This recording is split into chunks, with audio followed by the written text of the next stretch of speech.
Hi friends, I மோன் from கிஷோப் academy. So இந்த வீடியோ பதிவில் 19ஆம் நூற்றாண்டில் சமூக சமய சீர்திருத்தங்கள் அப்படிங்கிற படம் பார்க்க போகிறோம். சரிங்களா? இந்த படம் வந்து பார்த்திங்கன்னா ரொம்ப முக்கியமான படம்.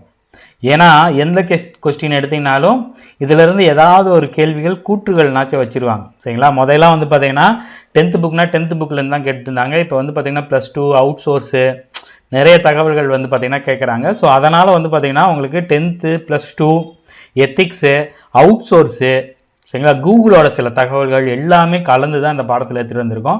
ஸோ அந்த மெட்டீரியல் ரெடி பண்ணுறதே கொஞ்சம் கஷ்டமான ஒரு வேலையாக தான் இருந்துச்சு. சரியா? ஸோ பாடத்துக்குள்ளே போகலாம்.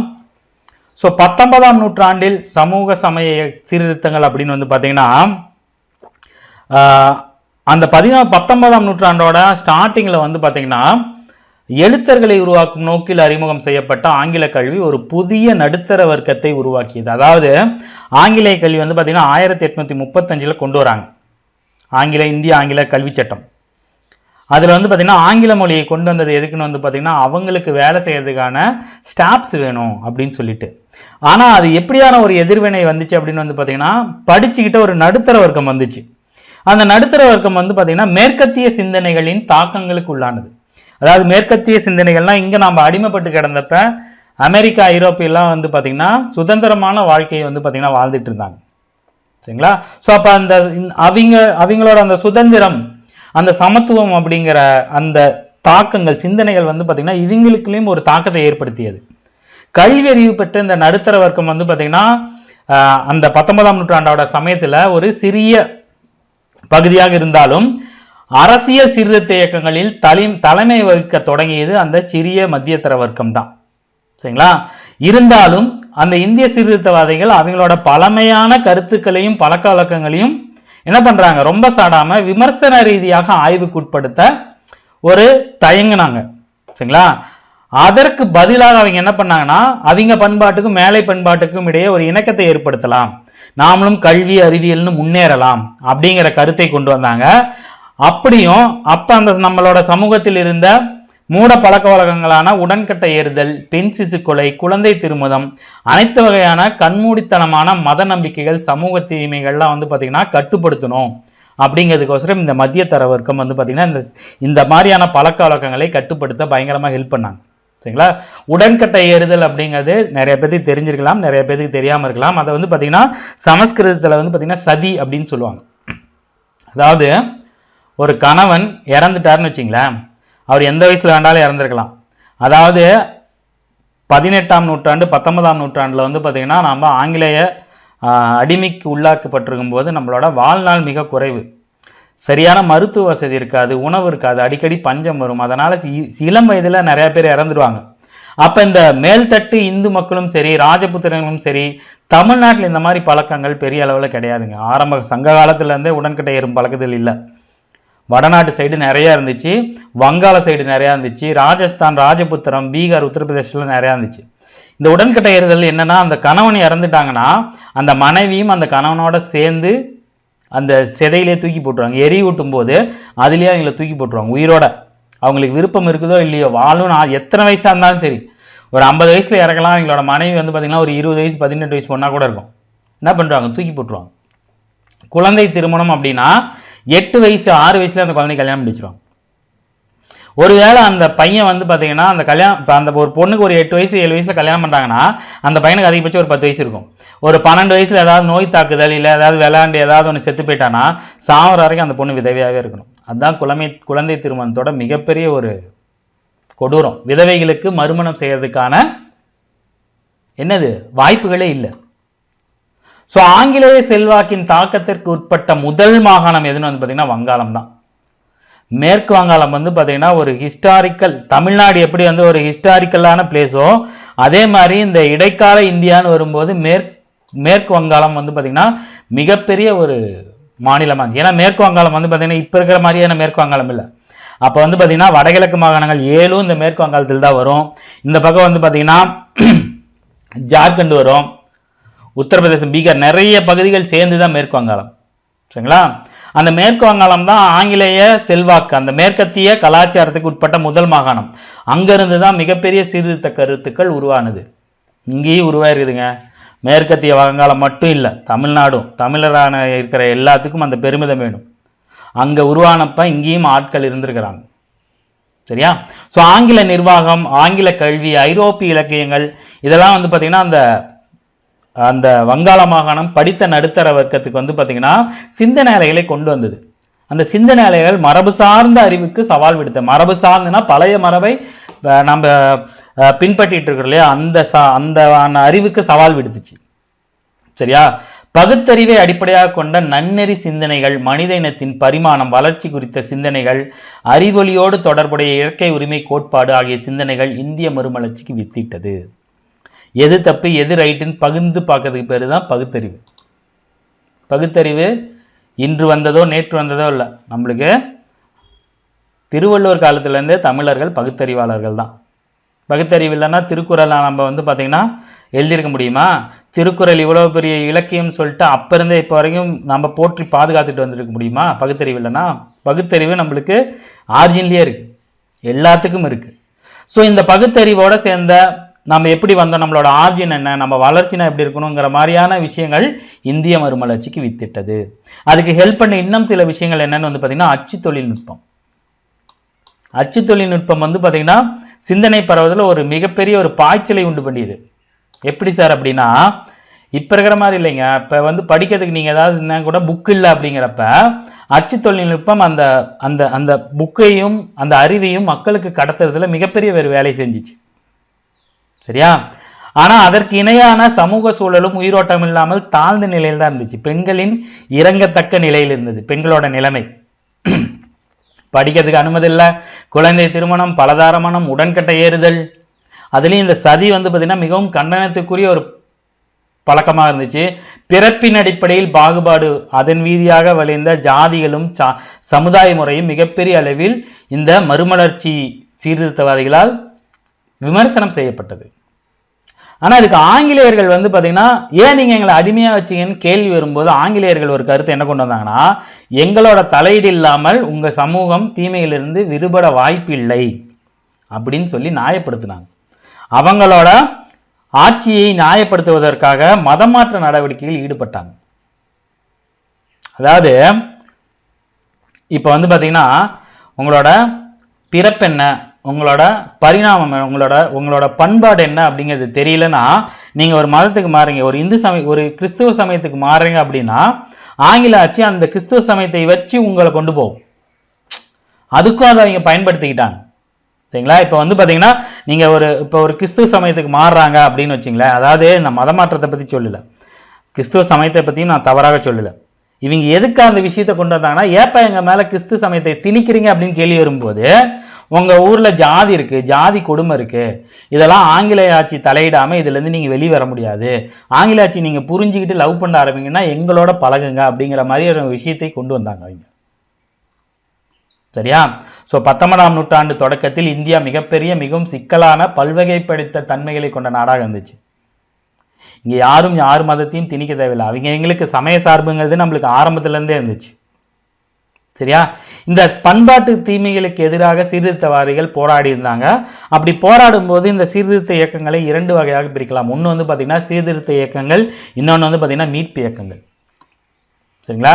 பிரம்ம சமாஜம், பிரார்த்தன சமாஜம், அலிகார் இயக்கம் போன்றவைகள் வந்து பார்த்தீங்கன்னா சீர்திருத்த இயக்கங்கள். இது வந்து பார்த்தீங்கன்னா மதத்தை கோட்பாடா வைக்கல, சீர்திருத்தத்தை கோட்பாடா வச்சுச்சு. இதனால இது சீர்திருத்த இயக்கங்கள். ஆரிய சமாஜம், ராமகிருஷ்ண மிஷன், தியோபந்து போன்ற சமய புத்தெழுச்சி மீட்பு இயக்கங்கள் மற்றொரு வகை. அதாவது ஆரிய சமாஜம் வந்து பார்த்தீங்கன்னா பழமைவாதத்தை கிண்டல் பண்ணதோட பாரம்பரியம், அவங்க அந்த மதத்தை வைத்து அடிமை தலையிலிருந்து விடுபடணும் அப்படிங்கிறத வந்து பார்த்தீங்கன்னா தயானந்த சரஸ்வதி சொல்லியிருப்பார். ராமகிருஷ்ண மிஷன் அதே தான். இந்து சமயத்தில் இருங்க, இந்து சமயத்தோட புனிதம் என்னங்கிறத தெரிஞ்சுங்க, உயிர்களை கொல்லாமல் இருக்கணும், எல்லாத்து மேலேயும் அன்பு காட்டணும்னு தான் எல்லா சமயங்களும் போதிக்குது அப்படின்னு சொல்ல ஆரம்பிச்சாங்க. தியோபந்தி இயக்கமும் அதையே தான் சொன்னிச்சு. இஸ்லாமியர்களின் மாண்பு என்ன, இஸ்லாமியர்களின் பண்பாடு என்ன, அவங்களோட கொள்கைகள் என்ன. சரிங்களா? நபிகள் நாயகம் சொன்ன கருத்துக்களுக்கும் பைபிளில் சொல்லப்பட்ட கருத்துக்களுக்கும் பகவத்கீதையில் சொல்லப்பட்ட கருத்துக்களும் நீங்க ஒரே லைன்ல வச்சீங்கன்னா எல்லாம் சமமாக தான் இருக்கும். எல்லாம் ஒரே விஷயத்தை தான் சொல்லும், அன்பை தான் போதிக்கும். அதை புரிஞ்சிக்காததுனால தான் இங்கே பல பிரிவினைகள் இருக்கு. எல்லா மதங்களும் அன்பை தான் போதிக்கும். சரிங்களா? ஸோ இந்த மாதிரியான மீட்பு இயக்கங்கள் அப்படிங்கிறது வரும்போது வந்து பார்த்தீங்கன்னா அது வந்து பார்த்தீங்கன்னா சமயத்தை வைத்து மக்கள்கிட்ட சுதந்திர உணவை இது பண்ணுச்சு. இவர் இயக்கங்களும் தங்கள் மீட்டெடுக்க உள்ள மதம் இழந்துவிட்ட தூய்மை பற்றியும் அதை அணுகுமுறைகளை பற்றியும் மாறுபாடுகள் அவங்களுக்குள்ளேயே இருந்துச்சு. சரிங்களா? இப்போ தியோபந்த் இயக்கத்தோட கொள்கை வேற, அலிகார் இயக்கத்தோட கொள்கை வேற. தியோபந்த் இயக்கமும் அலிகார் இயக்கமும் பயங்கரமா சண்டை போட்டுக்கும். அலிகார் இயக்கமும் ஆரிய சமாஜும் பயங்கரமா சண்டை போட்டுக்கும்.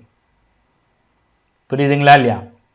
ஸோ இவங்களோட கருத்துக்கள் எல்லாம் ஒவ்வொன்றுக்கும் ஒவ்வொரு வேறுபாடு. காரணம் அந்த வேறுபாடுக்கு எல்லாமே ஒரே காரணமாக இருந்தது எந்தெந்த மரபுகளை சார்ந்திருக்கிறது அப்படிங்கிறத பொறுத்து தான். அடிப்படையில் சமூக சீர்திருத்த இயக்கங்கள் மத சீர்திருத்தங்களோடு ஒன்றிணைந்த ஒரு பகுதியாக இருந்துச்சு. ஏன்னா சமூக தீமைகளான ஜாதி, ஆண் பெண் சமத்துவமை இருப்பதற்கான நியாயத்தை மதங்களிடமிருந்தே பெற்றது. சரியா? தொடக்கத்தில் சமூக சீர்திருத்த இயக்கங்கள் வந்து பார்த்தீங்கன்னா சமூக அடித்தளத்தை கொண்டிருந்தது. அதாவது மேல்தட்டு மக்கள், இடைத்தட்டை சார்ந்த இயக்கங்கள் வந்து பார்த்தீங்கன்னா நவீன சிந்தனைகள் மூலமாக சமூக யதார்த்தங்களோடு இணைந்து செல்வதற்கான முயற்சியை மேற்கொண்டது. அதாவது ஆரம்பத்தில் இருந்த இந்த சீர்திருத்த இயக்கங்கள் மேல்தட்டு மக்கள் அப்படிங்கிற வகையில தான் இருந்துகிட்டு இருந்துச்சு. போக போக தான் அது வந்து பார்த்தீங்கன்னா கீழ்த்தட்டு மக்களையும் பற்றி கொள்ள செய்தது. சரிங்களா? ஸோ பொது விவாதங்கள், ஆய்வு கட்டுரைகள், பத்திரிகைகள், அறிவுஜீவிகளிடையே இடைப்பட்ட அனல் பிறக்கும் விவாதங்கள், புதிய சிந்தனைகள் மக்களிடையே கொண்டு பழைய சிந்தனைகளை புதிய வடிவத்தில் மீட்டுருவாக்கம் செய்வதிலும் பெரும் பங்கு வகித்தது. அது என்ன சார் பழைய சிந்தனையை புது வடிவத்தில் மீட்டுருவாக்கம் செய்யறது அப்படின்னா, இந்து மதத்திலையும் சரி, முஸ்லீம் மதத்திலையும் சரி வரதட்சணை வாங்கக்கூடாதுன்னு சொல்லியிருப்பாங்க ஆரம்ப கட்டங்கள்.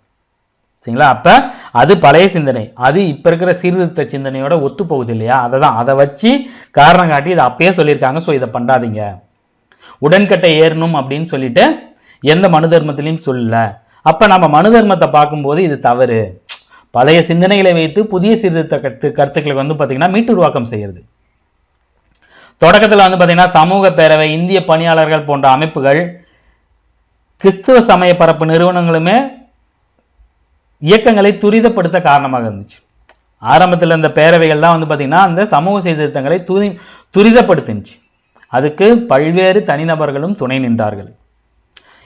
இவங்களை தாண்டி சீர்திருத்த இயக்கங்கள், மீட்பு இயக்கங்களை தாண்டி சமூக கட்டமைப்பை எதிர்க்கும், அதாவது ஒடுக்குமுறை பாங்குடைய சமூக கட்டமைப்பு, இவன் மேல இவன் கீழே, இவன் இங்க வரக்கூடாது அங்க வரக்கூடாதுங்கிற கொடுமை, அந்த ஜாதிய கொடுமை, சமூக கொடுமையை வந்து பார்த்தீங்கன்னா எதிர்க்கிற வகையில் வந்து பார்த்தீங்கன்னா தென்னிந்தியாவிலும் வட இந்தியாவிலும் பல்வேறு இயக்கங்கள் வந்துச்சு. தென்னிந்தியா அப்படின்னு பார்க்கும்போது ஜோதிபா புலே, பூனே, மகாராஷ்டிரா பூனேவில் வந்து பார்த்தீங்கன்னா ஜோதிபா புலே, கேரளாவில் வந்து பார்த்தீங்கன்னா நாராயணகுரு, ஐயங்காளி, தமிழகத்தில் ராமலிங்க அடிகளார், அயோத்திதாச பண்டிதர், வைகுண்ட சாமிகள், இவங்க எல்லாமே வந்து பார்த்தீங்கன்னா சீர்திருத்த இயக்கங்கள்ல வருவாங்க.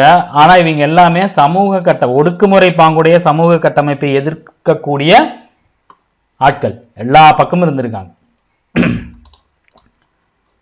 சரியா? ஸோ இப்போதான் வந்து பார்த்தீங்கன்னா நம்ம வங்காளம் தான் முதல் மாகாணம்னு பார்த்தோம் இல்லையா? ஸோ வங்காளத்திலிருந்து தான் ஆரம்பிக்க போகிறோம். வங்காளத்தின் தொடக்க கால சீர்திருத்தங்கள்னு வரும்போது இந்த எல்லா படமுமே யார்கிட்ட இருந்து ஸ்டார்ட் ஆகுனா இந்த ஒரு மனிதர் தான். இதுதான் வந்து பார்த்தீங்கன்னா ராஜாராம் மோகன் ராய். அவரோட காலம் 1772 1833 வரைக்கும். அவர் தொடங்கின அந்த இயக்கத்தோட பேர் வந்து பார்த்தீங்கன்னா பிரம்ம சமாஜம். ஸோ இவர் தான் வந்து பார்த்தீங்கன்னா 19ஆம் நூற்றாண்டுகளில் மேலை நாட்டு கருத்துக்களால் கவரப்பட்டு சீர்திருத்த பணிகளை முன்னெடுத்த மிக முக்கிய தொடக்க கால சீர்திருத்தவாதி. இவரோட எப்போ பிறக்கிறாருன்னு வந்து பார்த்தீங்கன்னா 1772 மே 22 வங்காளத்தில் ஒரு வைதீக இந்து குடும்பத்தில் பிறக்கிறார். ஒரு வைதீக இந்து குடும்பம், ரொம்ப ஆச்சாரமுடைய, கல்வி கற்ற ஆச்சாரமுடைய, பயங்கரமான பழக்க வழக்கங்களை பின்பற்றக்கூடிய கட்டுக்கோப்பான ஒரு இந்து குடும்பத்தில் பிறக்கிறார். ஆனால் அவர் பிறந்தாலும் அந்த மேலை நாட்டு கருத்துக்கள் இவர் மிகப்பெரிய அளவில் இவர்கிட்ட தாக்கத்தை ஏற்படுத்துது. அதனால என்ன பண்றார் ராஜாராம் மோகன் ராய் 15 வயசுலேயே ஒரு ஆர்டிக்கல் எழுதுறார். உருவ வழிபாடு மறைநூல்களின் கருத்துக்கு எதிரானது, மாறானது அப்படின்னு. இவர் ஒரு வைதிகமான இந்து குடும்பம். ஆனா அவர் என்ன சொல்றாரு, உருவ வழிபாடு கூடாதுங்கிறார். உருவ வழிபாடு இருக்குது, அது வந்து மறைநூல்களில் சொல்லப்பட்ட கருத்துக்கு எதிரானது அப்படின்னு சொல்லி வங்க மொழியில ஒரு கட்டுரை ரிலீஸ் பண்றாரு. அந்த கட்டுரை அனைத்து மக்களின் கவனத்தையும் பெறுது. யாரா அந்த பையன் 15 வயசுல இப்படி ஒரு கட்டுரை எழுதிக்கிறாரு. அப்பயே வந்து பாத்தீங்கன்னா அவர் வங்காளத்துல புகழ் பெறாரு. அவர் வந்து பார்த்தீங்கன்னா அவரோட தாய்மொழியான இவர் தான் அது ராஜா ராம்மோகன் ராய்.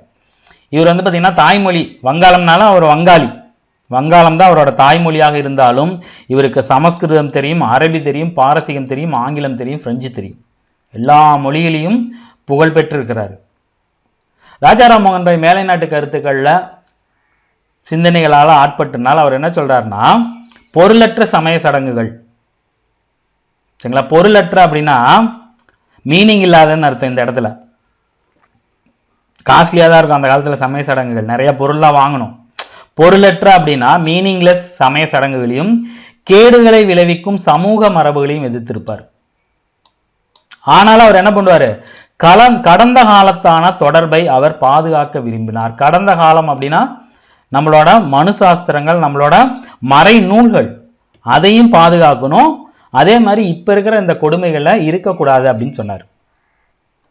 அவரோட அந்த முக்கியமான சமய தத்துவ கோட்பாடு என்னன்னா, ஒரு கடவுள் கோட்பாடு, உருவ வழிபாடு எதிர்ப்பு. ஒரு கடவுள் கோட்பாடுனா ஒன்றே குலம் ஒருவனே தேவன். அவங்களுக்கு பேர் பலதா இருக்கலாம், அல்லா, இந்து, புத்தர்,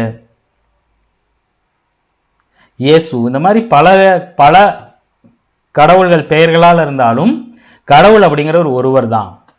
அவர் என்ன சொல்றாரு, இவரோட இந்த கருத்துக்களை வந்து பாத்தீங்கன்னா உபநிடங்களுக்கு தான் கொடுத்த விளக்கங்களின் அடிப்படையில், உபநிடங்களிலிருந்து அவர் விளக்கத்தை கொடுத்து இந்துக்களின் மறைநூல்கள் அனைத்தும் ஒரு கடவுள் கோட்பாடை அல்லது ஒரு கடவுள் வணங்குவதை உபதேசிக்குது, புரிஞ்சிங்கன்னு சொல்றாரு.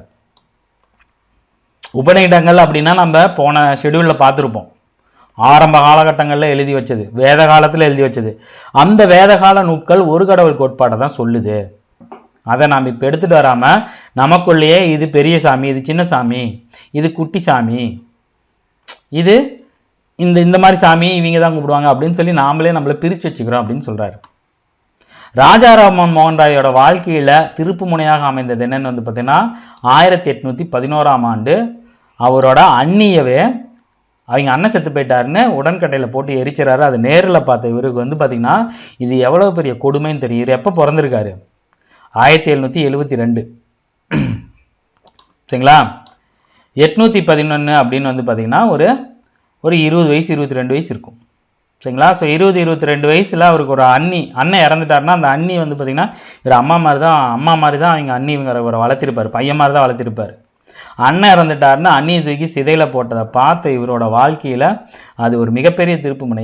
இந்த கொடுமையை எப்படியாவது நாம் இந்த சமூகத்திலேருந்து அகற்றியே ஆகணும், அப்போதான் உருடி போடுறாரு. இதில் நிறையா விஷயம் வந்து பார்த்தீங்கன்னா உங்களோட ஸ்கூல் புக்கில் இருக்காது, இந்த 811ஆம் ஆண்டு அப்படிங்கிறதுல இருக்காது, பார்த்துங்க, சரிங்களா? அப்போதான் இவர் அப்போதான் இவர் இதெல்லாம் நம்ம சமூகத்திலேருந்து களையணும் அப்படிங்கிற உறுதிமொழி எடுக்கிறாரு. ஸோ சமூகத்தில் நிலை வரும் உடன்கட்டை ஏறுதல், குழந்தை திருமணம், பல தாரமணம் அப்படின்னா ஒரே ஆளு எத்தனை பேர் வேணாலும் கல்யாணம் பண்ணிக்கலாம். அது குழந்தையா இருக்கலாம், கிளவியா இருக்கலாம், அவனுக்கு பிடிச்சவனை 10 மனைவி கூட வச்சுக்குவான். இதெல்லாம் மரபு சார்ந்த பழக்க வழக்கங்கள்லாம் அவங்க இதுக்கு ஒரு சாயம் பூசினாங்க. இதை பார்த்து பயங்கரமா கவலைப்பட்டார். இதற்கு எதிராக சட்டம் இயற்றணும்னு சொல்லி ஆங்கில அரசை நிர்பந்திக்க ஆரம்பிச்சார். ஸோ அதை தொடர்ந்து ஒரு 7 வருஷம் கழிச்சு 1818 அவர் என்ன பண்றாரு, ஒரு தலைப்பு இன்னொரு ஆர்டிக்கல் எழுதுறாரு. அந்த ஆர்டிக்கல் என்னன்னா, கைம்பெண்ணை உயிரோடு எரிக்கும் பழத்தை ஆதரிப்போருக்கும் எதிர்ப்போருக்கும் இடையே நடைபெற்ற விவாதம். கைம்பெண்ணா யாரு, கணவனை இழந்த பெண்கள் தான் கைம்பெண்கள் அப்படின்னு. ஸோ அதுக்கப்புறம் விதவைகள் மறுமணம் செய்து கொண்டதுக்கு கருத்தை வந்து முன் வச்சார். விதவைகள் மறுமணம் செய்யணும் அப்படிங்கிற கருத்தை வச்சாரு. பலதார மறுமணத்துக்கு முற்றுப்புள்ளி வைக்கணும் அப்படிங்கிற மாதிரி பல்வேறு கருத்துக்களை வைத்தார், சரிங்களா? 1829 டிசம்பர் 4 தலைமை ஆளுநர் வில்லியம் பெண்டிங் என்ன பண்றாரு, சதி உடன்கட்டை ஏறும் அப்படிங்கிற பழக்கத்தை வந்து பார்த்தீங்கன்னா ஒழிச்சு சட்டம் ஏற்றாரு. ஸோ இது வந்து பார்த்தீங்கன்னா நிறைய டிஎன்பிசி தேர்வுகளில் அடித்து உடைச்சி கேட்கப்பட்ட ஒரு கேள்வி. சதி ஒழிப்பு சட்டம் வந்து பார்த்தீங்கன்னா 1829 டிசம்பர் 4. அதை இயற்றதுக்கு முக்கியமான காரணம் யாருன்னு வந்து பார்த்தீங்கன்னா ராஜா ராம்மோகன் ராய். அதை இயற்றியவர் வந்து பார்த்தீங்கன்னா ஆளுநர் வில்லியம் பெண்டிங், சரிங்களா? இவரை வேண்டாம் நம்ம சொல்லலாம், வில்லியம் பெண்டிங் பிரபு. தக்கர்களை ஒழித்திருக்கிறாரு, பல்வேறு சீர்திருத்தங்களை வந்து பண்ணியிருப்பாரு. ஸோ 1861 விக்டோரியா மகாராணியின் ஆட்சியின் கீழே இந்தியா வந்ததுக்கு அப்புறம் அந்த 61 காலகட்டத்தில் வந்து பார்த்தீங்கன்னா இதை வந்து பார்த்தீங்கன்னா இந்த இந்தியா முழுக்கதும் இந்த தடை செய்கிறாங்க. ஸோ முதல்ல வங்காளம் அப்படிங்கிற அளவுக்கு வந்ததுக்கு இந்த பழக்கம் வந்து பார்த்தீங்கன்னா முழுவதும் இந்தியா முழுவதும் தடை செய்யப்பட்டது 1861. சரியா? ராஜா ராம்மோகன் ராய் அதுக்கு மட்டும்தான் குரல் கொடுத்துருக்காருனா இல்லை, பெண்ணடிமைத்தனத்தை மிகப்பெரிய அளவில் கண்டனம் செய்திருக்காரு. ஆண்கள் பெண்களை கீழாக நடத்துவது அந்த காலமுறையில் இருந்துச்சு, அதை பயங்கரமாக எதிர்த்திருக்காரு. பெண்களுக்கு கல்வி வழங்கணும்னு சொல்லியிருக்காரு. பள்ளிகளும் கல்லூரிகளும் ஆங்கிலமும் மேலை நாட்டு அறிவியலும் அறிமுகம் செய்ய வேண்டும் அப்படிங்கிற கருத்தை ஆதரித்திருக்கிறார். சரியா? ஸோ இவர் வந்து பார்த்தீங்கன்னா பிரம்ம சமாஜத்தை தோற்றுவித்தார் 1820 அப்படின்னு பார்த்துருப்போம். ஆக்சுவலாக 1815 கல்கத்தாவில் ஆத்மிய சபா அப்படிங்கிற ஒரு அமைப்பை தோற்றுவித்தார். ஸ்கூல் புக்கில் இருக்காது, ஆனால் நிறைய தேர்வுகளில் கேட்டிருக்காங்க. 1815 கல்கத்தாவில் ஆத்மிய சபா அப்படிங்கிறது ஒன்று ஆரம்பிக்கிறாரு. இதுதான் பின்னாடி 1828 ஆகஸ்ட் 20 என்னவா மாறுது? பிரம்ம சமாஜமாக மாறுது. ஸோ ஆத்மிய சபான்னு கேள்வி கேட்டாலும் ராஜா ராம்மோகன் ராய் தான். சரிங்களா? இவர் எப்படி இதை நிறுவனார் அப்படின்னா அந்த ஆகஸ்ட் 20 வந்து பார்த்தீங்கன்னா கல்கத்தாவில் ஒரு கோவிலை நிறுவுறார். அந்த கோவிலுக்குள்ள கண்ணாடிகள் மட்டும் வைக்கப்படுகிறது. எந்த ஒரு திருவுருவச் சிலைகளும் எழுப்பல. உரு வழிபாடு அவர் வேணான்றார்ல, ஒரு கோயில் எழுப்பியிருக்காரு. அந்த கோயிலில் எந்த சிலைகளும் இல்லை. என்ன சொல்றாரு? எந்த மதத்தையும் ஏளனமா இங்கே பேசக்கூடாது, அவமானமாக பேசக்கூடாதுன்னு எழுதி வைக்கிறார். சரிங்களா? ஏன்னா பிரம்ம சமாஜம் உருவ வழிபாட்டை தடை செய்தது, தவிர்த்தது, பொருள் இல்லாத ஒரு மீனிங்லெஸ்ஸான சமய சடங்குகளையும் சம்பிரதாயங்களையும் எதிர்த்தாங்க. சரிங்களா? என்னதான் இருந்தாலும் கல்வி அறிவு பெற்ற மக்கள் அப்படிங்கிற வகையில் மட்டும்தான் இந்த பிரம்ம சமாஜம் வேலை செஞ்சிச்சு. சரியா? எதெல்லாம் இது பண்ணுச்சுன்னு வந்து பார்த்தீங்கன்னா பலதெய்வ பங்களிப்பு, பலதெய்வ வழிபாடு, உருவ வழிபாடு, தெய்வ ஆதாரங்கள் மீது நம்பிக்கை வைத்துவதை கண்டனம் செய்தது, சாதிய நடைமுறை மூட நம்பிக்கைகளை கண்டனம் செய்தது, குழந்தை திருமணம், பர்தா முறையை கிண்டல், ஏன்னா வந்து வேணான்னு சொல்லியிருக்காங்க. பர்தா முறை வேணாம், உடன்கட்டை வேணாம், குழந்தை திருமணம், பலதார மனம் இதெல்லாம் எதிர்த்திருக்கு. கைம்பெண் மறுமணத்தை ஆதரிக்குது. கைம்பெண் அப்படிங்கிறதே ஒரு அழகான ஒரு வேர்டு தான். விதவை அப்படிங்கிற பேர் இருக்கும்போது விதவை அப்படிங்கிற பேரில் கூட அந்த புள்ளி இல்லைன்னு சொல்லிட்டு கைம்பெண் அப்படின்னாங்க. கணவனை இழந்தவர்கள் தான் வந்து பார்த்தீங்கன்னா கைம்பெண்ணு சொல்லுவாங்க. சரியா? ஸோ இதோட கருத்து என்னன்னு வந்து பார்த்தீங்கன்னா தூய உள்ளமும் தூய வாழ்வும் உய்யும் வழி அப்படிங்கிறது தான் பிரம்ம சமாஜத்தின் அடிப்படை தத்துவம். ஸோ பிரம்ம சமாஜத்தின் உறுப்பினர்கள் இருக்காங்களே அவங்களை என்ன சொல்லுவாங்கன்னா பிரம்மோக்கள் அப்படின்னு வந்து சொல்லுவாங்க. என்னது? பிரம்மோக்கள். இதை நோட் பண்ணி வச்சிங்க, இதெல்லாம் ரொம்ப முக்கியமான பாயிண்ட். சரியா? இவருக்கு நிறைய சிறப்பு பெயர்கள் இருக்கு. ராஜா ராம்மோகன் ராய் அவரோட முக்கியமான சிறப்பு பெயர் வந்து பார்த்தீங்கன்னா நவீன இந்தியாவின் விடிவெள்ளி, இந்திய தேசியத்தின் முன்னோடி, இந்தியாவின் புத்துலக சிற்பி, நவீன இந்திய மறுமலர்ச்சியின் தந்தை, இந்து சமயத்தை சீர்படுத்திய செம்மல், வங்காள மறுமலர்ச்சியின் தந்தை, முற்போக்கு ஆன்மீக கண்டம் கண்ட இந்திய கொலம்பஸ். என்னது? முற்போக்கு ஆன்மீக கண்டம் கண்ட இந்திய கொலம்பஸ். சரியா? இவர் வந்து பார்த்தீங்கன்னா 2 பத்திரிகைகள் நடத்தியிருக்காரு. ஒன்று வந்து பார்த்தீங்கன்னா சம்வாத் கௌமுதி 1821 வார பத்திரிகை, பெங்கால் மொழியில் வங்காள மொழியில் அந்த வார பத்திரிகை நடத்தினார். இன்னொன்று வந்து பார்த்தீங்கன்னா மீராத் உல் அக்பர். இதோட இன்னொரு பேர் வந்து பார்த்தீங்கன்னா இங்கிலீஷில் செய்தி மிரர் அப்படின்னு சொல்லுவாங்க. 1822. இது வந்து பார்த்தீங்கன்னா பாரசீகம். என்னது? பாரசீகம். சரியா? இவர் நிறைய புத்தகங்கள் எழுதியிருக்காரு. குறிப்பிடத்தக்க கூடிய புத்தகங்கள் வந்து பார்த்தீங்கன்னா இயேசு கிறிஸ்துவின் கட்டளைகள், அமைதிக்கும் மகிழ்ச்சிக்கும் வழி 1820, துபாத் உல் முகாதீன். அப்புறம் வந்து பார்த்தீங்கன்னா இந்த 15 ஒன்று எழுதியிருப்பாரு. 18 நம்ம மேலே பார்த்தோம் இல்லையா, எதிர்ப்போருக்கும் இதுக்குரிய விவாதம், இதெல்லாம் வந்து பார்த்தீங்கன்னா ரொம்ப முக்கியம். 1817 டேவிட் ஹெர் அப்படிங்கிறோட இணைந்து கல்கத்தாவில் ஒரு இந்து கல்லூரியை நிறுவியிருக்காரு. சரி, அதெல்லாம் எக்ஸ்ட்ரா தகவல்கள் தான். இந்த அமைதிக்கும் மகிழ்ச்சிக்கும் வழியெல்லாம் வந்து பார்த்தீங்கன்னா ஸ்கூல் புக்கில் டிஎன்பிசி தேர்வில் கேட்டிருக்காங்க. சரியா? இவரோட பேர் வந்து பார்த்தீங்கன்னா ராம்மோகன் ராய் தான். இவருக்கு ராஜா அப்படிங்கிற பட்டத்தை கொடுத்தவர் யாருன்னு வந்து பார்த்தீங்கன்னா முகலாய அரசர் 2ஆம் பகதூர் ஷா 1831 கொடுத்திருப்பார். இதுக்கப்புறம் இருந்து தான் இவர் வந்து பார்த்தீங்கன்னா ராஜா ராம்மோகன் ராய்னு கூப்பிட்றாங்க. ஸோ இவரோட பேர் ராம்மோகன் ராய். இவரை ராஜா அப்படிங்கிற பட்டம் கொடுத்தது 1831 2ஆம் பகதூர் ஷா. இவர் வந்து பார்த்தீங்கன்னா பிரெஞ்சு கோட்பாடுகளால் ஈர்க்கப்பட்ட ஐரோப்பியா சென்று அங்கேயே மரணம் தழுவிட்டார்னு சொல்றாங்க. இந்த 2ஆம் பகதூர் ஷா இருக்கார் இல்லையா, அவருக்கு வந்து பார்த்தீங்கன்னா பிரிட்டிஷ் அரசாங்கம் வந்து பார்த்தீங்கன்னா இந்த உதவித்தொகையை நிறுத்தியிருக்கும். அவர் அரசாங்கத்தை எடுத்துட்டு அவருக்கு மானியம் மாதிரி கொடுத்துட்டு இருந்தா அந்த உதவித்தொகை நிறுத்தினதுக்கு அப்புறம் அதை வாங்கி கொடுத்துக்கிறதுக்கோசம் தான் ஐரோப்பா போனாருங்கிற ஒரு கருத்தும் இருக்கு.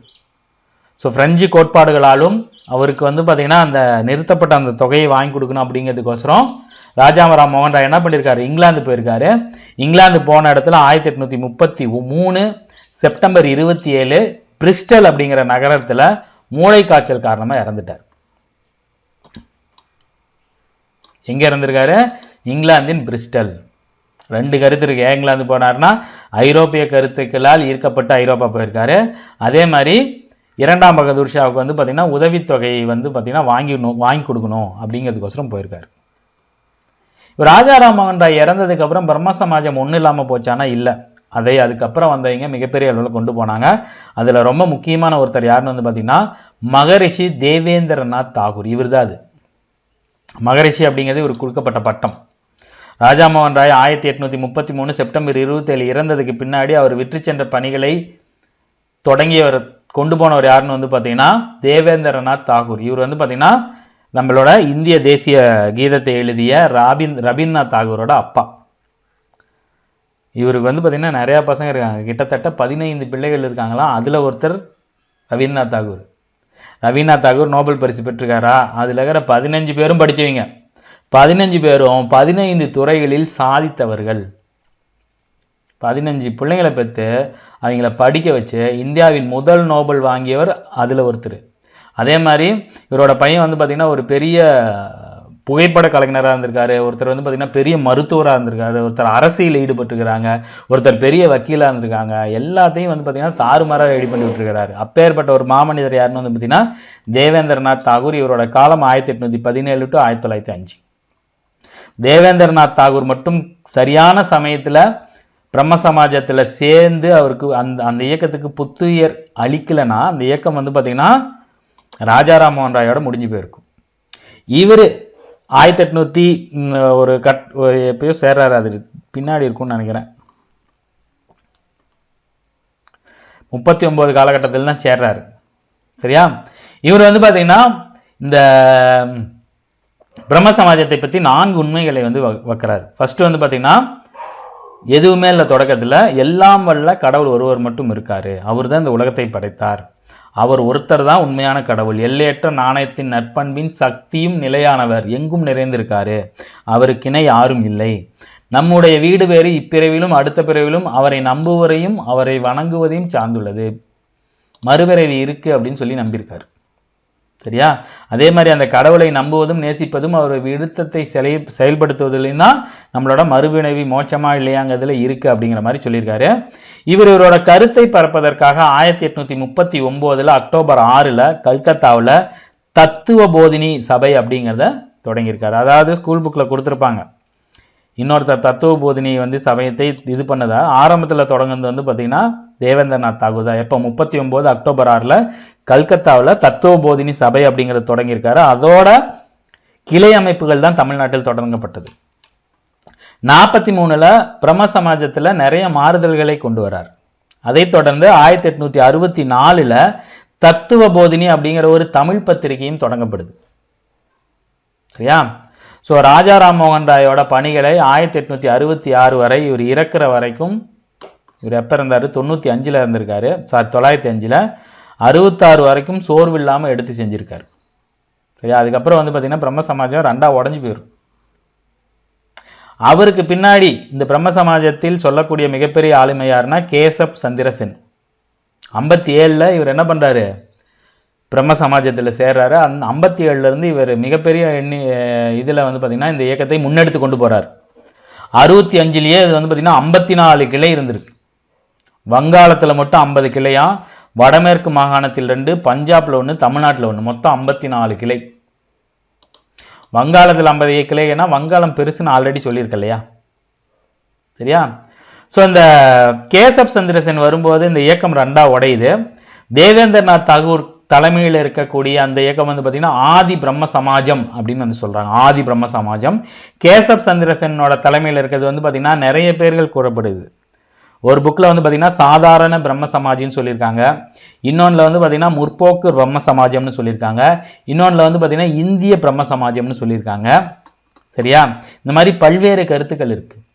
பாரத் பர்ஷிய பிரம்ம சமாஜ், அதான் இந்தியாவின் பிரம்ம சமாஜம். நல்லா நான் வச்சுங்க. பிரம்ம சமாஜம் அப்படின்னா ராஜாராம் மோகன் ராய், ஆதி பிரம்ம சமாஜம் அப்படின்னா தேவேந்திரநாத் தாகூர், அதை தவிர வேற எந்த பேர் வந்தாலும் கேசப் சந்திரசேன். இவரோட காலம் வந்து பார்த்தீங்கன்னா அந்த ஆளுமை வந்து பார்த்தீங்கன்னா இவ்வளோ நேரம் வந்து பார்த்தீங்கன்னா நம்ம தேவேந்திரநாத் தாகூரை பற்றி பார்த்தோம். இப்போ நம்ம பார்க்க வந்து பார்த்தீங்கன்னா கேசவ சந்திரசேன் 1838 to 84. சரிங்களா? இவர் வந்து பார்த்தீங்கன்னா ஒரு மிதவாத சீர்திருத்தவாதி. இவர் உள்ள வந்ததுக்கு அப்புறம் வந்து பார்த்தீங்கன்னா இவரோட நிறைய இளைஞர்கள் உள்ள போறாரு. பாருங்க 38 இவர் பிறகுறாரு, 57 உள்ள வராரு, 47 57 20 21 வயசுல உள்ள வந்து அந்த இயக்கத்துக்கு தலைமை எடுக்கிறாரு. ஸோ அப்போ இவரோட நிறைய யங்ஸ்டர்ஸ் சேருவாங்க இல்லையா? யங்ஸ்டர்ஸ் சேரும்போது அந்த பிரம்ம சமாஜத்தில் மாற்றத்தை எதிர்பார்க்குறாங்க. சரியா? ஸோ 1866 தான் பிரம்ம சமாஜ உறுப்பினரிடையே பிளவு ஏற்படுது. ஸோ பிளவு ஏற்பட்டதுனால இல்லப்பா பழையபடியே போகலாம் அப்படின்னு சொல்றீங்க, தேவேந்திரநாத் தாகூர் தலைமையில் ஆதி பிரம்ம சமாஜமாகவும் இல்லை புதியான விஷயங்களை உள்ள கொண்டு வரணும்னு சொல்லிட்டு கேசப் சந்திரசேனோட தலைமையில் சாதாரண பிரம்ம சமாஜ், முற்போக்கு பிரம்ம சமாஜ், சரியான பேர் வந்து பார்த்தீங்கன்னா பாரத் பர்ஷிய பிரம்ம சமாஜ், இந்தியாவின் பிரம்ம சமாஜம்னு அர்த்தம். சரி, இந்த பேர் நான் வச்சுங்க. அதுல சில பேர் போயிடுறாங்க. சரியா? இருந்தாலும் இவர் உள்ள போனதுக்கு அப்புறம் இவரோட கருத்துக்கள்ல சில, இவரோட கோட்பாடுக்கும் இவர் செஞ்ச விஷயத்துக்கும் சில பிரச்சனைகள் வருது. என்னன்னா, குழந்தை திருமணத்தை பிரம்ம சமாஜம் பயங்கரமா கண்டனம் செஞ்சு அதற்கு இது சம்பந்தமா நிறைய சீர்திருத்தங்களை பண்ணியிருக்கோம். ஆனா இந்த கேசவ சந்திரசேன் என்ன பண்ணியிருப்பாருன்னா, அவரோட பொண்ணுக்கு வந்து பார்த்தீங்கன்னா 14 வயது மகளை ஒரு இந்திய அரசருக்கு கல்யாணம் பண்ணி வச்சிருவாரு. ஏப்பா பிரம்ம சமாஜத்தில் இருக்கிறோம், குழந்தை திருமணத்தை எதுக்குறோம், ஆனா நீயே உன்னோட 14 வயசு பொண்ணுக்கு ஏன் கல்யாணம் பண்ணி கொடுத்த அப்படின்றனால அதுல இருந்து பிரிஞ்சு போனவங்க சாதாரண பிரம்ம சமாஜ் அப்படிங்கிற அமைப்பை நிறுவனதா சொல்லப்படுறாங்க. ஸோ இவரது பாரத் பர்ஷிய பிரம்ம சமாஜ் அல்லது இந்தியாவின் பிரம்ம சமாஜம், அதுல இருந்தும் பிரிஞ்சு போன குரூப் தான் சாதாரண சமாஜ் அப்படின்னு சொல்றாங்க. சரியா? இவர் 1861 என்ன பண்றாரு, மன்மோகன் கோஷ் அப்படிங்கிற அவரோட நண்பரோட சேர்ந்து இந்தியாவின் மிரர் அப்படிங்கிற ஒரு பத்திரிகை வெளியிடுறாரு. என்னது? இந்தியாவின் மிரர். இந்த பத்திரிகை வந்து பார்த்தீங்கன்னா வாரத்திற்கு 2 முறை வருது. சரியா? கேசப் சந்திரசேனோட நடவடிக்கைகள் மாற்றம் வர்றதுக்கு காரணம் வந்து பார்த்தீங்கன்னா இவர் வந்து பார்த்தீங்கன்னா ராமகிருஷ்ண பரமஹம்சரையும் தொடர்பு கொள்றாரு. ராமகிருஷ்ண பரமஹம்சர் வந்து பார்த்தீங்கன்னா விவேகானந்தரோட குரு. அவர்கிட்டையும் இவர்கிட்ட தொடர்பு இருக்கு. அவர்கிட்ட போனதுக்கு அப்புறம் தான் நிறைய கருத்துக்கள் மாறுது. சமய சமரசம் அப்படிங்கிறது இவர் முக்கிய கருத்தாகுது. எல்லா சமரச கருத்துக்களும் இருக்கணும். ஸோ இவரோட சமரச கருத்துக்கள் சேர்ந்துதான் இந்திய பிரம்ம சமாஜம் என்ன ஆகுது, நவவிதானம் அப்படின்னு மாறுது. சரிங்களா? 1881 நவோபிதான் புதிய காலம் அப்படிங்கிற ஒரு அமைப்பை உருவாக்குறாரு. என்னது? நவோபிதான். அதோட மீனிங் என்னன்னா புதிய காலம். எப்ப? 1881. இதோட கொள்கைகள் டோட்டலா வேற மாதிரி இருக்குது. இவர் தான் சமய சமரசனம் போயிட்டார் இல்லையா? ஸோ மற்ற மதங்கள்கிட்ட இருந்தும் நம்ம கருத்துக்களை எடுத்துக்கணும்னு சொல்லி கிறிஸ்துவத்தின் சிறந்த கொள்கைகளையும் மேற்கத்திய ஆன்மீகத்தையும் இந்து மதத்தோட இணைக்கக்கூடிய உலகளாவிய அமைப்பான நவோபிதானை வந்து பார்த்தீங்கன்னா உருவாக்குறார். நிறைய வேலை பண்ணியிருப்பார் போல. சரியா? ஸோ 2024 நடந்த ஒரு தேர்வில் ஒரு கேள்வி வந்துச்சு. 1872 குழந்தை திருமண முறை தடை சட்டம், பலதார திருமண சட்டம் யாரோட தூண்டுதலால் இயற்றப்பட்டதுன்னு கேட்டாங்க. ஈஸ்வர சந்திர வித்யாசாகரும் ஆப்ஷனில் கொடுத்துருப்பாங்க, கேசப் சந்திரனும் ஆப்ஷனில் கொடுத்துருப்பாங்க. சரிங்களா? 1872 வந்துருச்சுன்னா கேசப் சந்திரசேன். இதுவே 1856 வந்துச்சுன்னா ஈஸ்வர சந்திர வித்யாசாகர். இது ஒரு டிஎன்பிசி தேர்வு பார்த்து வச்சுங்க. நம்ம சமூக சீர்திருத்தம்னு பார்க்கும்போது பிரம்ம சமாஜம் தான் முக்கியம். அதில் ஏன்னா வந்து பார்த்தீங்கன்னா பிரம்ம சமாஜத்தை பார்க்கணும். ராஜாராம் மோகன் ராய், தேவேந்திரநாத் தாகூர், மகரிஷி இவர் இப்போ பார்த்தோம் இல்லையா கேசப் சந்திரசேன். இது இல்லாமல் இன்னொரு முக்கியமான ஆளுமை யாருன்னா ஈஸ்வர சந்திர வித்யாசாகர். இவங்க எல்லாத்தையும் பார்க்கணும். சரியா? ஸோ இவரோட கூற்று என்ன அப்படின்னா, கேசப் சந்திரசேனோட கூற்று என்னன்னு வந்து பார்த்தீங்கன்னா, அனைத்து மதங்களிலும் உண்மைகள் இருந்தாக வேண்டும் என்பதல்ல, அனைத்து மதங்களும் உண்மையானவையே. ஏன்னா இவர் சமய சமரசம்னு வந்துட்டார் இல்லையா? அதனால இந்த கருத்து சொல்றாரு. இவர் சென்னைக்கும் வருகை புரிந்து பல்வேறு பிரம்ம சமாஜ கருத்துக்களை வந்து பார்த்தீங்கன்னா பயங்கரமா சொல்லியிருக்காரு. அதனால இவர் என்ன சொல்றாங்க, வங்காளத்தின் இடி மின்னல் அப்படின்னு கூப்பிடுவாங்களாம். கேசப் சந்திரசேன் பேச ஆரம்பிச்சா இந்த ரஜினி முருகன்ல சொல்லுவாங்கல்ல, இடி இடி இடிக்கும் தம்பி அப்படிம்பாங்களா, அந்த மாதிரி இவர் பேச ஆரம்பிச்சா இவரோட பேச்சில் இடி தெரிக்குமா. ஸோ வங்காளத்தின் இடி மின்னல் சென்னையை தாக்கியது, கேசப் சந்திரசேன் சென்னையில் பேசினார் அப்படின்னு சொல்லுவாங்க. ஸோ இவர் வந்து பார்த்தீங்கன்னா 45 வயசுலேயே இறந்துட்டார். 2018 போட்டுருக்கு பாருங்க. ஜனவரி 8, 1884, 45 வயசுலேயே கல்கத்தாவில் இறந்துட்டார். பாருங்க, இது முக்கியம், இது முக்கியம், இது முக்கியம், இது முக்கியம். இவர் இது விஷயத்தில் எல்லாமே முக்கியம்தான். தேவையான பாயிண்ட் மட்டும்தான் எடுத்துருக்கு, இன்னும் நிறைய பாயிண்ட்ஸ்லாம் இருக்கு. சரியா? அடுத்து நாம பார்க்கக்கூடிய மிகப்பெரிய மனிதர் யாருன்னு வந்து பார்த்தீங்கன்னா ஈஸ்வர சந்திர வித்யாசாகர். 1820 to 1891 வங்காளத்தை சேர்ந்தவர் தான், மிகப்பெரிய முக்கியமான சீர்திருத்தவாதி. சரிங்களா? அதாவது ராஜாராம் மோகன் ராய் மற்றவங்க என்ன பண்ணாங்க, சமூகத்தை திருத்துவதற்கு மேலை நாட்டு கருத்துக்களை கொண்டு வரும்போது இவர் என்ன சொல்றாரு, இந்து நூட்களே முற்போக்கானவை தான் அப்படின்னு சொல்றாரு. இந்து மறைநூல்களே முற்போக்கானவைதான். விதவைகளை எதிர்ப்பது, விதவைகள் மறுமணம் செய்ய தடை விதிப்பது, இது எதுவுமே இந்து சமயத்தில் ஏற்றுக்கொள்ளப்படவில்லை, மறைநூல்களில் சொல்லப்படவில்லை அப்படிங்கிற கருத்துக்களை ஒரு சான்றுகளோட வைக்கிறாரு, டேட்டாவோட வர்றாரு. இங்க பாருங்க, இந்த இடத்துலாம் விதைகளை எரிப்பது தடைன்னு சொல்லியிருக்காங்க, எங்கேயுமே சொல்லப்படல. ஸோ இந்த மாதிரி ஆதரவுகளை நீங்கள் வைக்கும்போது உங்களுக்கு பல்வேறு வைதிக இந்துக்களிடமிருந்து எதிர்ப்பு வரும்போது அதுக்கு என்ன பண்ணுறாரு, சிறு சிறு நூல்களை வெளியிடுறாரு.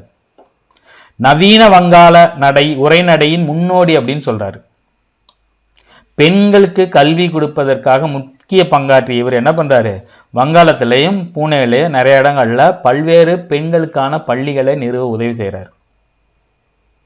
உண்மையை சொல்லுனா இந்து சமூகத்தில் குழந்தைங்க இருக்காங்கல்ல, பெண் குழந்தைங்க, அவங்களை சின்ன வயசுலேயே கல்யாணம் பண்ணி வச்சிருவாங்க. நான் தான் சொன்னேன் இல்லையா, சின்ன வயசுலேயே கல்யாணம் பண்ணி வச்சிருவாங்க. அந்த பையன் திடீர்னு இடையில இறந்து போயிட்டான்னு வச்சுங்களேன், இந்த பொண்ணு சாவர வரைக்கும் விதவியாக தான் இருக்கும். அந்த சிறுமிகளின் விதவை இந்து சிறுமிகளின் வாழ்வை மேம்படுத்துவதற்காகவே தன் வாழ்க்கை முழுவதையும் அர்ப்பணித்த மாமனிதர் யாருன்னு வந்து பார்த்தீங்கன்னா ஈஸ்வர சந்திர வித்யாசாகர். இவரோட இயக்கத்தின் விளைவாக தான் 1856 விதவைகள் மறுமண சீர்திருத்த சட்டம் இயற்றாங்க.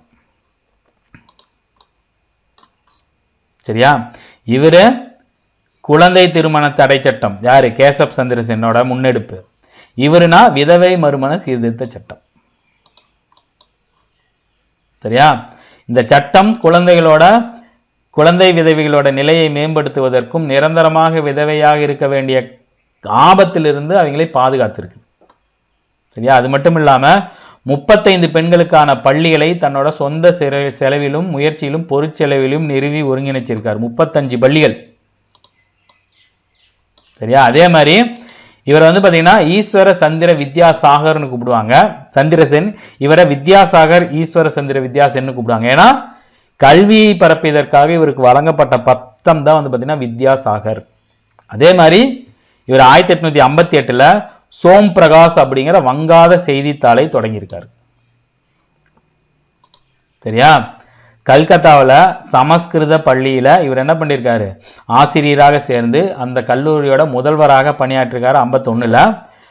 அந்த சமஸ்கிருத பள்ளியில பிராமணர்கள் தான் படிக்கணும் அப்படிங்கிற கட்டுப்பாடை உடைத்து பிராமணர் அல்லாத மாணவர்களையும் என்ன பண்ணியிருக்காரு, அனுமதிச்சு சமஸ்கிருதம் படிக்க வச்சிருக்காரு. இதெல்லாம் பார்க்கும்போது இப்போ சாதாரணமாக இருக்கிற மாதிரி இருக்கும். ஆனால் ஒரு 150-170 வருஷத்துக்கு முன்னாடி இதெல்லாம் மிகப்பெரிய விஷயம். சரிங்களா? இவரோட ரொம்ப முக்கியமான புத்தகங்கள் வந்து பார்த்தீங்கன்னா பிதோபாவியா 1855. அதான் சொன்ன இல்லையா, சிறு சிறு நூல்களை வெளியிட்டாருன்னு. இந்த பிதோபாவியா அப்படிங்கிற நூல் வந்து பார்த்தீங்கன்னா விதவைகள் மறுமணம் தொடர்பானது. அதே மாதிரி பகிபீவா 1871 பலதார மனம் பற்றிய தடை, பால்ய விவாகம் அப்படிங்கிறது குழந்தை திருமணம் பற்றியது. மூணையும் பார்த்து வச்சுங்க, ரொம்ப முக்கியம். சரியா? அடுத்து தமிழ்நாட்டிலும் பிரம்ம சமாஜம் ஆளுமை பெற்று இருந்துச்சு. அதுக்கு 2-3 பேர் இருக்காங்க. சைதாபுரம் காசி விஸ்வநாத முதலியார், இவரு தமிழ்நாட்டில் பிரம்ம சமாஜத்தின் ஆதரவாளர். இவர் என்ன பண்ணாரு, அந்த சமாஜத்தோட கருத்துக்களை விளக்கிறதுக்கோசரம் பிரம்ம சமாஜ நாடகம் அப்படிங்கிற ஒரு தலைப்பில் நாடகத்தை எழுதியிருக்கிறாரு. சரியா? பிரம்ம சமாஜத்தோட முக்கியமான நோக்கம் வந்து பார்த்தீங்கன்னா கைம்பெண் மறுமணம். அந்த மறுமணத்திற்கு ஆதரவாக ஆய்வு கட்டுரை எழுதியிருக்காரு. அதுக்கோசரம் ஒரு இதழையும் தொடங்கியிருக்காரு, தத்துவ போதினி இதழ் 1864. இது நம்ம ஆல்ரெடி மேலே பார்த்தோம். அதை யார் தொடங்கினாங்கன்னு வந்து பார்த்தீங்கன்னா யாரு, காசி விஸ்வநாத முதலியார். கேசப் சந்திரசேகர் இங்கே வரும்போது அவரோட உதவியால் தொடங்கியிருப்பார். அதே மாதிரி டம்பாசாரி விலாசம் அப்படிங்கிற ஒரு நாடகத்தையும் 1867 எழுதியிருக்கார். ரொம்ப முக்கியமான நாடகம். சமூக சீர்திருத்த கருத்துக்களை முன்வைக்கக்கூடிய பிரம்ம சமாஜத்தின் முக்கியமான நாடகம் எதுன்னு வந்து பார்த்தீங்கன்னா டம்பாசாரி விலாசம். எப்போ? 1867. அதே மாதிரி அரசு துறை ஊழல்களை கண்டிக்கும் தாசில்தார் நாடகம் அப்படின்னு எழுதி விட்டுருக்காரு. சரியா? இந்த மேலே கொடுத்துருக்காங்க இல்லையா இந்த பிரம்ம சமாஜ நாடகம், அது எப்பன்னு வந்து பார்த்தீங்கன்னா 1870. அதே மாதிரி பிரம்ம சமாஜ கருத்துக்களை விளக்கும் வகையில் பிரம்ம தீபிகை அப்படிங்கிற இதழை நடத்தியதாக கூறப்பட்டிருக்கு. அதாவது இதில் 2 வகையான கருத்துக்கள் இருக்கு. இந்த பிரம்ம தீபிகை வந்து பார்த்தீங்கன்னா இவரு தான் ஆரம்பிச்சாருன்னு இருக்கு. நம்ம இன்னொரு ஆள் பார்க்க போறோம். அது வந்து பார்த்தீங்கன்னா ஸ்ரீதரலு நாயுடு. இவரும் இந்த பிரம்ம தீபிகை அப்படிங்கிற இதழை ஆரம்பித்து நடத்தினார் அப்படிங்கிற மாதிரியும் சில புக்கில் கொடுத்துருக்காங்க. 2 பேர்த்தையும் பார்த்து வச்சுங்க. சரியா? ஸ்ரீதரலு நாயுடு வந்து பார்த்தீங்கன்னா கடலூரை சேர்ந்தவர். கடலூரை சேர்ந்த ஒரு குடும்பத்தை சார்ந்தவர். பிரம்ம சமாஜத்தின் கருத்துக்களால் கவரப்பட்டவர். அவர் என்ன பண்ணுறார்? அவரோட சொத்தையெல்லாம் வித்துட்டு வங்காளம் போய் ஒரு வருஷ காலம் அங்கே பிரம்ம சமாஜத்தில் தங்கி அவங்க எப்படி செயல்படுறாங்கன்னு கண்காணிச்சுட்டு சமஸ்கிருதத்தையும் வங்க மொழியும் கற்றுக்கிட்டு திரும்பி வந்திருக்காரு தமிழ்நாட்டுக்கு. சென்னை திரும்பி இவர் என்ன பண்ணுறாரு? பிரம்ம சமாஜ செயல் திட்டங்களை மக்களிடையே பிரச்சாரம் செய்கிறார். 1864 கேசப் சந்திரசேகர் பல இடங்களுக்கு வந்திருப்பார். ஸோ அவரோட இவரும் என்ன பண்ணுறாரு? பயணம் மேற்கொண்டு பல்வேறு இடங்களில் சொற்பொழிவாற்றாரு. கேசப் சந்திரசேகர் இங்கே வந்தப்போ தான் தத்துவ போதினி இதழ் தொடங்கினாங்கன்னு சொன்னேன் இல்லையா? இவர் மேடையில் சென்னையெல்லாம் பேசும்போது என்ன சொன்னார்னா, உருவ வழிபாட்டை உதறி தள்ளணும்னு சொன்னது இங்கிருந்த நிறைய இந்துக்களுக்கு பிடிக்கல. ஆக்சுவலி ஸ்ரீதரன் நாயுடும் ஒரு தமிழ்நாட்டை சேர்ந்தவர் இல்லையா? அவர் என்ன பண்றாரு? சரி, தமிழ்நாட்டில் இந்த மாதிரி சொன்னா எடுபடாது அப்படின்றனால பிரம்ம சமாஜத்திலிருந்து இந்த உருவ வழிபாடில் உடன்பாடு இல்லாத மற்ற கருத்துக்களில் உடன்பாடுடைய சீர்திருத்தவாதிகளை ஒன்றிணைத்து வேத சமாஜம் அப்படிங்கிற ஒரு அமைப்பை 1867 தொடங்குறாரு. அதாவது 1864 கேசப் சந்திரசேகர் சென்னை வராரு. பிரம்ம சமாஜத்தில் ஆல்ரெடி ஒரு கிளை இருக்கு, ஆதரவாளர்கள் நிறையா இருக்காங்க. ஆனால் உருவ வழிபாடு ஒரு மிகப்பெரிய அளவில் பேசும்போது அது நிறைய பேருக்கு பிடிக்கல. உங்களோட சீர்திருத்த கருத்துக்கள்லாம் நாங்கள் எடுத்துக்கிறோம். விதவை திருமணத்தை எடுத்துக்கிறோம், விதவை மறுமணத்தை எடுத்துக்கிறோம், கைம்பெண் மறுமணம் எடுத்துக்கிறோம், குழந்தை திருமணத்தை தடை செய்து எடுத்துக்கிறோம். ஆனால் அந்த உருவ வழிபாடு செய்யக்கூடாதுன்னு நீங்கள் சொல்றது ஒத்துக்கூடாதுன்னு சொன்ன பல்வேறு நபர்களை ஒன்றிணைத்து சென்னையில் வேத சமாஜம் அப்படிங்கிற அமைப்பை 1864 தொடங்குறார். அவர் இந்த வேத சமாஜத்துக்கு கோட்பாடு, அடிப்படை கோட்பாடு எல்லாம் பிரம்ம சமாஜத்திலிருந்து எடுத்துக்கிட்டு நடைமுறைப்படுத்துறாரு. 1871 தென்னிந்தியாவிலே முதன்முறையாக சடங்கு இல்லாத திருமணம், முதல் சடங்கு உள்ளதாக திருமணம், சடங்கு இல்லாத திருமணம், சரியா, சடங்கு இல்லாத திருமணத்தை நடத்தி வைக்கிறாரு. முதல் தென்னிந்தியாவில் இந்த திருமண சடங்குகள் இல்லாத திருமணத்தை முதலில் நடத்தி வைத்தவர் யாருன்னு வந்து பார்த்தீங்கன்னா ஸ்ரீதரன் நாயுடு. சுயமரியாதை இயக்கத்துக்கு முன்னாடியே 100 வருஷத்துக்கு முன்னாடி இதை பண்ணியிருக்காரு. பெரிய விஷயம் இல்லை. ஸோ தத்துவ போதினி இதழ் வந்து பார்த்தீங்கன்னா ஒரு கட்டத்துக்கு அப்புறம் செல்வாக்கு இழக்கும் போது மறுபடியும் புதுப்பித்தவர் யாருன்னு வந்து பார்த்தீங்கன்னா ஸ்ரீதரன் நாயுடு. அதே மாதிரி இந்தியன் மிரர் அப்படிங்கிற பத்திரிகையும் தமிழ்நாட்டில் இவர் தொடங்குறாரு. இவரோட வலதுகை யாருன்னு வந்து பார்த்தீங்கன்னா துரைசாமி ஐயங்கார். ஸ்ரீதர் நாயக்கோட புரட்சிவாக்கம் கிளைக்கு வந்து பார்த்தீங்கன்னா துரைசாமி ஐயங்கார் தலைவராக இருந்திருக்காரு. சமாஜத்தின் ஒரே தமிழ்நாட்டு பிராமணர் யாருன்னு வந்து பார்த்தீங்கன்னா இவர் தான். யாரு? துரைசாமி ஐயங்கார். பிரம்ம சமாஜத்துக்கு பிராமணர்களின் ஆதரவு நிறைய இடங்கள்ல இல்லை. பிராமணர்கள் பிரம்ம சமாஜத்தை ஆதரித்த ஒரே தமிழ்நாட்டு பிராமணர் யாருன்னா இவர் தான். அதாவது அந்த கிளைக்கும் தலைவராக இருந்திருக்காரு. அதே மாதிரி தத்துவ போதினியின் பதிப்பாசிரியராக இருந்திருக்காரு. ஸ்ரீதர் நாராயணக்கு அப்புறம் துரைசாமி ஐயங்கார், அவரோட இறப்புக்கு அப்புறம் வேத சமாஜம் பெரிய பின்னடைவு ஏற்பட்டு ஒண்ணுமில்லாமல் போயிடுச்சு. சரியா?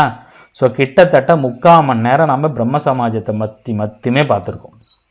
ஏன்னா இது ரொம்ப முக்கியம். இதில் நிறைய பேர் வந்து பார்த்தீங்கன்னா உங்கள் ஸ்கூல் புக்கில் இருக்கவே மாட்டாங்க. சரியா? காசி விஸ்வநாதர் ரொம்ப முக்கியம். ஸ்ரீதர் நாடகை பற்றி தெரிச்சிங்க. துரைசாமி ஐயங்கார். சரியா? இதில் மட்டும் நம்ம கிட்டத்தட்ட ஒரு 6-7 ஆளுமைகளை பார்த்துருக்கோம். சரியா? ஸோ அடுத்த வீடியோ பதிவில் நம்ம பிரார்த்தனை சமாஜத்துலேருந்து போவோம். சரி, இதுவே உங்களுக்கு ஒரு 3/4 மணி நேரத்துக்கு பக்கமாக வந்துடும். ஸோ பிரார்த்தனை சமாஜம், அதற்கப்புறம் ஆரிய சமாஜம் நிறைய இருக்குது. அது எல்லாத்தையும் நம்ம அடுத்த வீடியோவில் பார்ப்போம். இன்னும் 30 பக்கம் இருக்குது. இந்த வீடியோ, இந்த மெட்டீரியல், ஸ்பெஷல் மெட்டீரியல் மட்டும் உங்களுக்கு 39-40 பக்கம் வரும். ஏன்னா அவ்வளோ கண்டென்ட் நான் எடுத்து வச்சுருக்கேன்.